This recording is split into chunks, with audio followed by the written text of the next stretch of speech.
ಸರ್ವರಿಗೂ ತೆರಿಗೆ, ಸರ್ವರಿಗೂ ಸಾಲ. ಸಿದ್ದರಾಮಯ್ಯನವರ 17ನೇ ಬಜೆಟಿನ ತಿರುಳು. ಸರ್ವರಿಗೂ ತೆರಿಗೆ, ಮಾರಿ ಹಬ್ಬ ಮುಂದಕ್ಕೆ ಕಾದಿದೆ. ಮಾರಿ ಹಬ್ಬ ಇನ್ನು 12 ತಿಂಗಳು. ಪ್ರತಿ ತಿಂಗಳು ಬರ್ದ್ ಮಾಡ್ಕೊಳ್ಳಿ ತೆರಿಗೆಗಳ ಹೊರೆಯನ್ನ ಆಗ್ಲೇ ತಯಾರು ಮಾಡಿದ್ದಾರೆ. ಪೆಟ್ರೋಲ್ ಇರ್ಬೋದು, ಡೀಸೆಲ್ ಇರ್ಬೋದು, ಹಾಲ್ ಇರ್ಬೋದು, ಆಲ್ಕೋಹಾಲ್ ಅಂತೂ ಗ್ಯಾರಂಟಿ.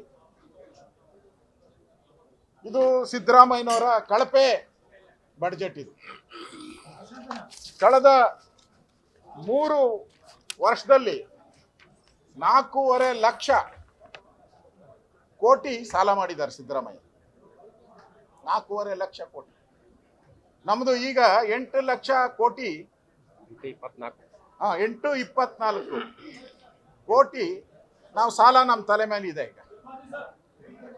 ಅದರಲ್ಲಿ ಸಿದ್ದರಾಮಯ್ಯನವರ ಪಾಲೆಷ್ಟು ಅಂದ್ರೆ 54%. 54%. ಇನ್ನು2 ವರ್ಷದ್ದು ಏನಾನ ಸೇರಿಸ್ಕೊಂಡ್ಬಿಟ್ರೆ ಸಿದ್ದರಾಮಯ್ಯನವ್ರದ್ದು 60%. ಹೆಂಗೂ ಕಮಿಷನ್ 60% ಹೊಡಿತಾವ್ರೆ. ಆ ಕಮಿಷನ್ಗೆ ಕರೆಕ್ಟಾಗಿ ಇವ್ರ ಶೇರು ಸಾಲನೂ ಕೂಡ ಇದೆ. ಅಂದ್ರೆ ಸಾಲ ಮಾಡಿ ಸರ್ಕಾರ ನಡ್ಸಕ್ಕೆ ನೀ ಹಾಕ್ಬೇಕಪ್ಪ ಸಿದ್ದರಾಮಯ್ಯ, ನೀ ಹಾಕ್ಬೇಕು. ಯಾರೋ ಸಾಮಾನ್ಯ ಜನ ರೋಡಾಗಿರೋನು ಕೂಡ ಸಾಲ ಮಾಡಿ ತರಕಾರಿ ವ್ಯಾಪಾರ ಮಾಡೋನು ಕೂಡ ಮಾಡ್ತಾರೆ. ನೀನು ಏನೋ ಸ್ಪೆಷಲ್ಲು ನಾನು ಆದಾಯ ಮಾಡ್ತೀನಿ ಅನುಭವ ಇದೆ. ಅವ್ರ ಬಡ್ಜೆಟ್ ಹೇಳಿದ್ದಾರೆ.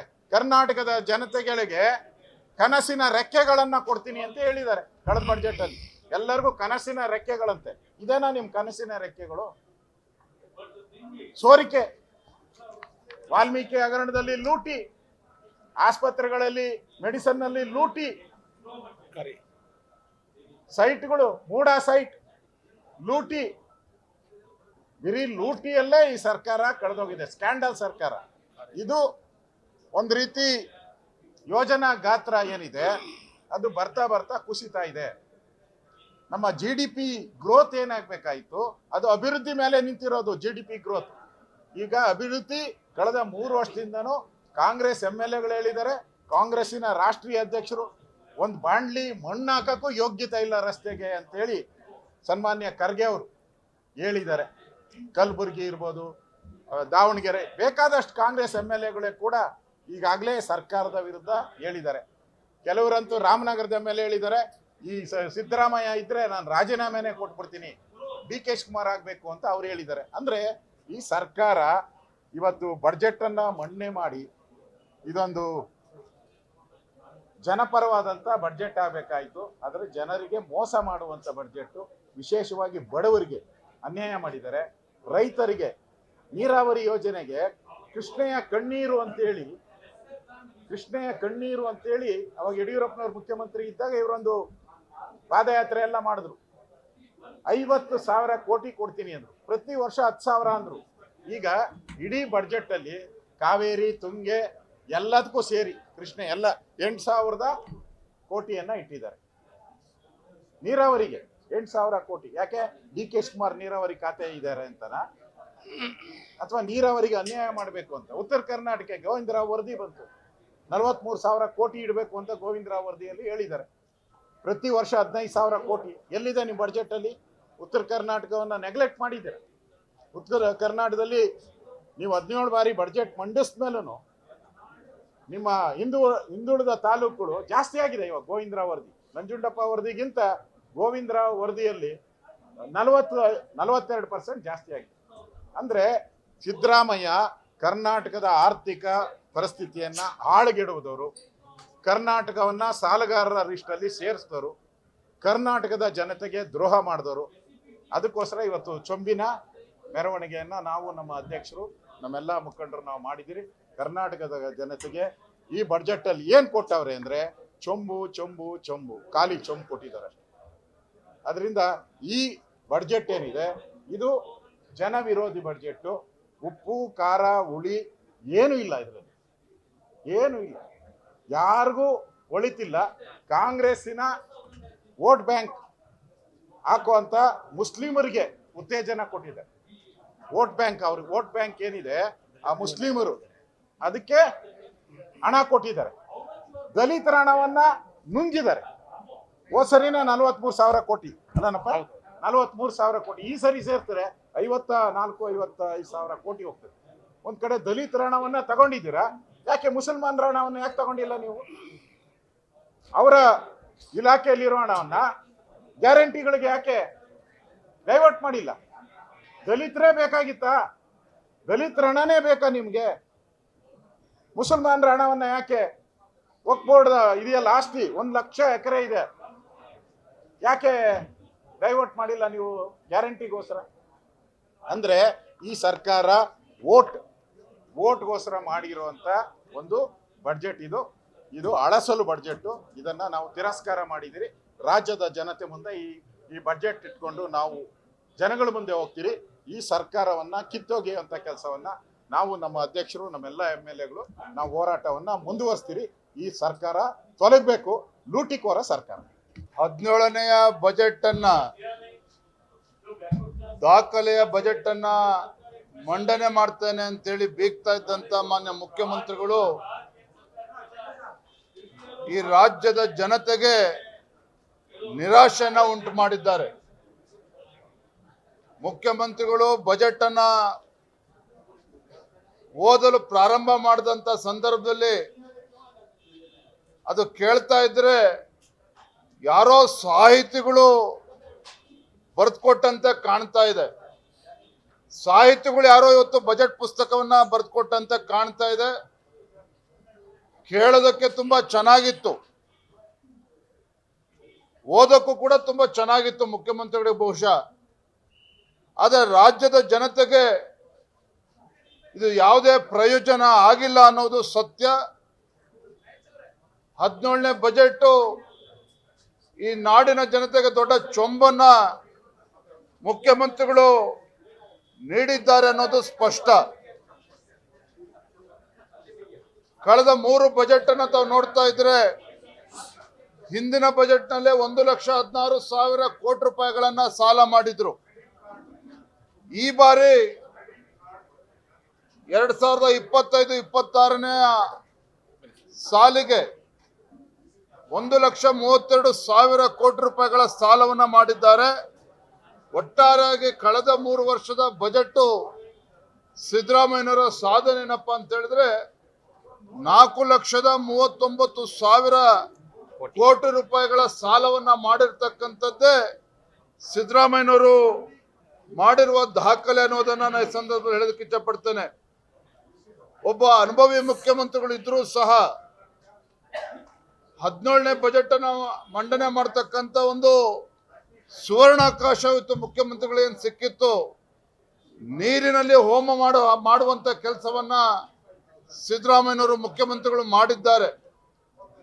ಯಾವುದೇ ಒಂದು ದೂರದೃಷ್ಟಿತ್ವ ಇಲ್ಲದೆ ಇರತಕ್ಕಂತ ಒಂದು ನೀರಸವಾಗಿರ್ತಕ್ಕಂಥ ಬಜೆಟ್. ನಾನು ಮಾನ್ಯ ಮುಖ್ಯಮಂತ್ರಿಗಳು ಬಜೆಟ್ ಅನ್ನ ಓದ್ತಾ ಇರುವಂತ ಸಂದರ್ಭದಲ್ಲಿ ಹಾಗೆ ಆಡಳಿತ ಪಕ್ಷದ ಶಾಸಕರುಗಳನ್ನ ಗಮನಿಸ್ತಾ ಇದ್ದೆ.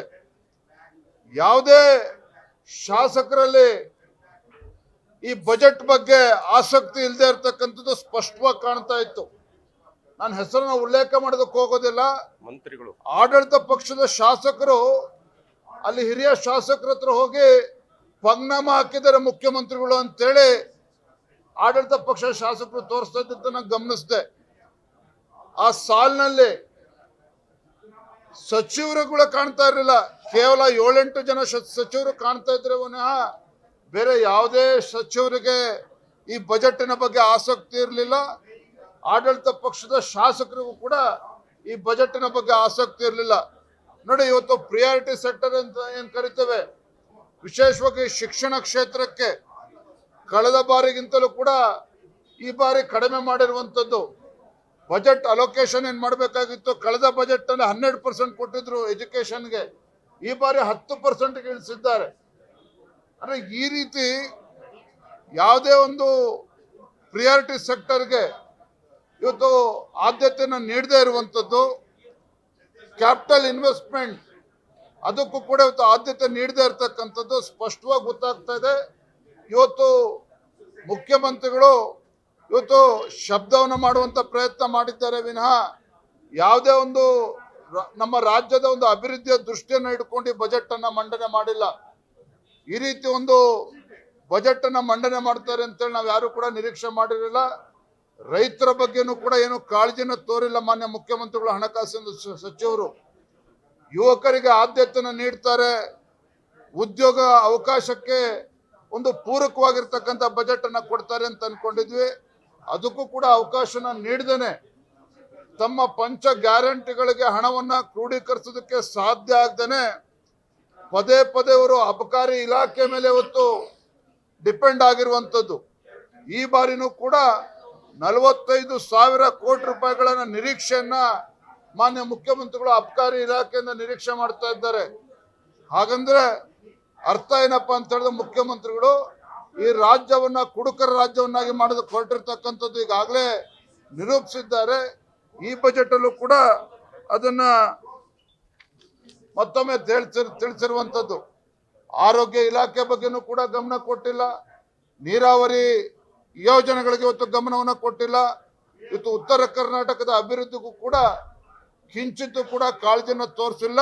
ಅಷ್ಟೇ ಅಲ್ಲ, ಮಾನ್ಯ ಮುಖ್ಯಮಂತ್ರಿಗಳೇ ಜನ್ಮ ಕೊಟ್ಟಿರ್ತಕ್ಕಂಥ ಮೈಸೂರು ಜಿಲ್ಲೆಗೂ ಕೂಡ ಯಾವುದೇ ಒಂದು ಕೊಡುಗೆಯನ್ನು ಕೊಟ್ಟಿಲ್ಲ. ಕರಾವಳಿ ಭಾಗವನ್ನು ಸಂಪೂರ್ಣವಾಗಿ ನಿರ್ಲಕ್ಷಿಸಿದ್ದಾರೆ. ಕಾರಣ ಏನು? ಇವತ್ತು ಕರಾವಳಿ ಭಾಗ ಅಂತ ಹೇಳಿದ್ರೆ ಭಾರತೀಯ ಜನತಾ ಪಾರ್ಟಿಗೆ ಒಂದು ದೊಡ್ಡ ಶಕ್ತಿಯನ್ನು ಕೊಟ್ಟಿದೆ ಅನ್ನುವ ಒಂದೇ ಒಂದು ಕಾರಣಕ್ಕೆ ಕರಾವಳಿ ಭಾಗವನ್ನು ಉಲ್ಲೇಖವನ್ನು ಕೂಡ ಇವರು ಮಾಡಿಲ್ಲ. ಹಾಗಾಗಿ ಕರಾವಳಿ ಭಾಗ ಇರ್ಬೋದು, ಉತ್ತರ ಕರ್ನಾಟಕ ಇರ್ಬೋದು, ಮಧ್ಯ ಕರ್ನಾಟಕ ಇರ್ಬೋದು, ಹಳೆ ಮೈಸೂರು ಭಾಗ ಇರ್ಬೋದು, ಇಡೀ ಕರ್ನಾಟಕದ ಸಮಗ್ರ ಅಭಿವೃದ್ಧಿಯ ದೃಷ್ಟಿಕೋನ ಇಲ್ಲದೆ ಇರತಕ್ಕಂಥ ಒಂದು ಬಜೆಟ್ ಅನ್ನೋದನ್ನ ನಾನು ಈ ಸಂದರ್ಭ ಹೇಳೋದಕ್ಕೆ ಇಚ್ಛಪಡ್ತೇನೆ.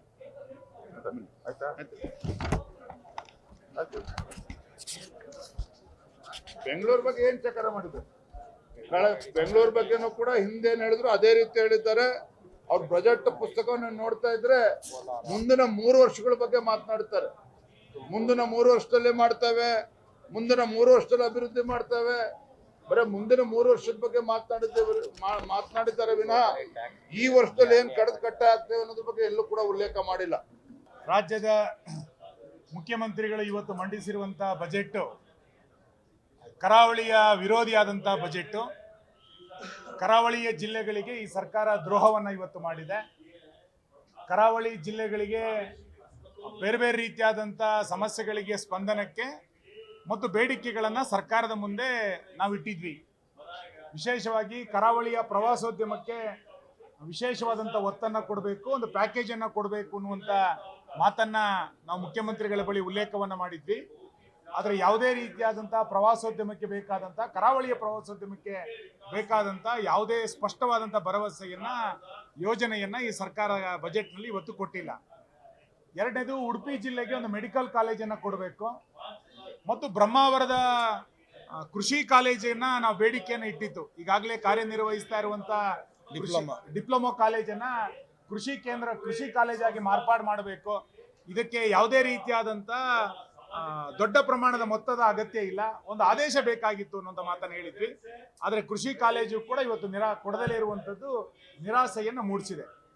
ಎಲ್ಲಕ್ಕಿಂತ ಹೆಚ್ಚಾಗಿ ನಮ್ಮ ದಕ್ಷಿಣ ಕನ್ನಡ ಮತ್ತು ಉಡುಪಿ ಜಿಲ್ಲೆಗಳಿಗೆ ಇಂದಿನ ಬಿಜೆಪಿ ಸರ್ಕಾರದ ಕಾಲದಲ್ಲಿ ಪಶ್ಚಿಮ ವಾಹಿನಿಯ ಮುಖಾಂತರ ವ್ಯಾಪಕವಾದಂಥ ಕಿಂಡಿ ಅಣೆಕಟ್ಟುಗಳನ್ನು ನಮ್ಮ ಸರ್ಕಾರದ ಕಾಲದಲ್ಲಿ ಮಾಡಿದ್ವಿ. ಅದನ್ನು ಮುಂದುವರಿಸಿ ಅಂತರ್ಜಲದ ವೃದ್ಧಿಗೆ ಪಶ್ಚಿಮ ವಾಹಿನಿ ಯೋಜನೆಯನ್ನು ಮುಂದುವರಿಸಬೇಕು ಅನ್ನುವಂಥ ಬೇಡಿಕೆಯನ್ನು ಸರ್ಕಾರದ ಮುಂದೆ ಇಟ್ಟಿತ್ತು. ಆ ಪಶ್ಚಿಮ ವಾಹಿನಿಯನ್ನು ಕೂಡ ಈ ಸರ್ಕಾರ ಕೈಯನ್ನು ಬಿಟ್ಟಿರುವಂಥದ್ದು ನೀರಾವರಿಯ ದೃಷ್ಟಿಯಿಂದ, ಅಂತರ್ಜಲದ ದೃಷ್ಟಿಯಿಂದ ಕರಾವಳಿಯನ್ನು ಸಂಪೂರ್ಣವಾಗಿ ನಿರ್ಲಕ್ಷ್ಯ ಮಾಡಲಾಗಿದೆ ಎನ್ನುವಂಥದ್ದು ಇವತ್ತು ಸ್ಪಷ್ಟ ಆಗಿದೆ. ಬಂದರುಗಳ ಪುನಶ್ಚೇತನಕ್ಕೆ ಬೇಕಾದಂಥ ಅನುದಾನವನ್ನು ಕೊಡಲಿಲ್ಲ. ಮೀನುಗಾರರ ಉತ್ತೇಜನಕ್ಕೆ ಯಾವುದೇ ರೀತಿಯಾದಂಥ ಸ್ಪಷ್ಟ ಯೋಜನೆಗಳನ್ನು ಸರ್ಕಾರ ಕೊಡದಲೇ ಇರುವಂಥದ್ದು ಬಹುಶಃ ಕರಾವಳಿಯ ಜಿಲ್ಲೆಯ ಜನ ಬಿಜೆಪಿಯನ್ನು ಬೆಂಬಲಿಸ್ತಾ ಇದ್ದಾರೆ ಎನ್ನುವ ಕಾರಣಕ್ಕೆ ಕರಾವಳಿ ವಿರೋಧಿಯಾದಂಥ ನೀತಿಯನ್ನು ಸರ್ಕಾರ ತೆಗೆದುಕೊಂಡಿರುವಂಥದ್ದು ಸರಿಯಲ್ಲ. ಕರಾವಳಿಯ ಭಾಗಗಳು ರಾಜ್ಯದ ಬಜೆಟ್ನಲ್ಲಿ ಕಡಲ್ಕೊರೆತಕ್ಕೆ ಒಳಗಾಗಿದೆ ಎನ್ನುವಷ್ಟರ ಮಟ್ಟಿಗೆ ನಿರ್ಲಕ್ಷ್ಯವನ್ನು ಇವತ್ತು ಸರ್ಕಾರ ಕೊಟ್ಟಿದೆ. ಇದನ್ನು ನಾವು ಖಂಡಿಸ್ತೇವೆ. ಚರ್ಚೆಯ ಸಂದರ್ಭದಲ್ಲಿ ಪ್ರಬಲವಾದಂಥ ಪ್ರತಿರೋಧವನ್ನು ಕರಾವಳಿಯ ಶಾಸಕರು ವ್ಯಕ್ತ ಮಾಡ್ತಾರೆ.